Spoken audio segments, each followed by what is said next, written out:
Buying a car used to be the dream.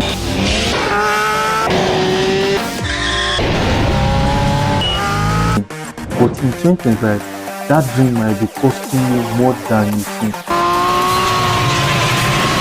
Gas prices, car loans, maintenance, insurance, it adds up fast. Even the owner of Tesla said this important thing about the car, and what he said I shocked me. But before that, we'll be answering the biggest question in the video, which is, should you even buy a car anymore? Well, let's break that into 5 different parts. And the last part is going to shock you. For the first part, which is the hidden cost of owning a car. Let's say you buy a basic car that's already about $5,000 to $30,000 upfront or in loans. But then comes the gas, the insurance, registration, and unexpected bills relating to the car. More to talk of the repairs. And in some cities, you are also paying for parking. Like, you are paying for parking monthly. Then, before you know it, at the end of every month, you are dropping about $500 to $800 just to own your own car or to even use your own car. To be honest, this is hilarious. Like, okay guys, now hear me out. Depending on where you live, you might not even need a car. Sometimes you just have to walk. Sometimes you just have to use a bike. Sometimes you just have to use a public transport.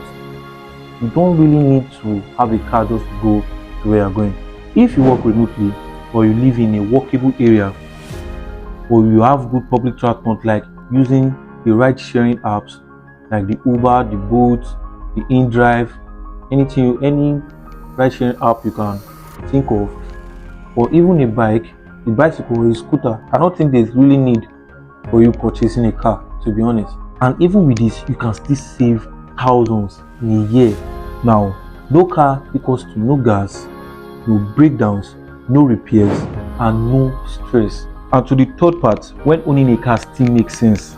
Well, now, don't get me wrong, cars still make a lot of sense to a lot of people out there.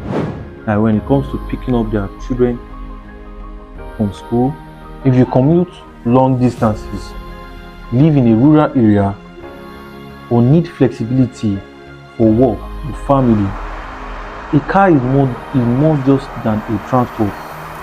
A car is more than just a transport. It's freedom. In that case, consider buying used, getting a fuel-efficient model, or even going electric if possible. To the fourth part, what most people don't think about. Here's what people rarely think about. Owning a car doesn't just cost money, it costs time and even peace of mind. Sitting in traffic, oil changes, random engine lights. You might own the car, but to be honest, it feels like the car owns you. And for the moment we've all been waiting for, before we get to the final part. Elon Musk said in reality, people are not going to use cars in the future. He also said without tunnels, people will be in traffic hell forever. So for the fifth and final part, which is about the final thought. So should you buy a car in 2025? The answer, it depends on your lifestyle, but don't just buy it because that's what everyone does. Run the numbers, consider your habits, then decide if it is then worth it for you. Let me know in the comments, do you think owning a car is still worth it, or is it time to ditch the case and take control of your money? And hey, if you found this helpful, give it a like, subscribe for more smart takes, and I'll see you in the next one. Thank you.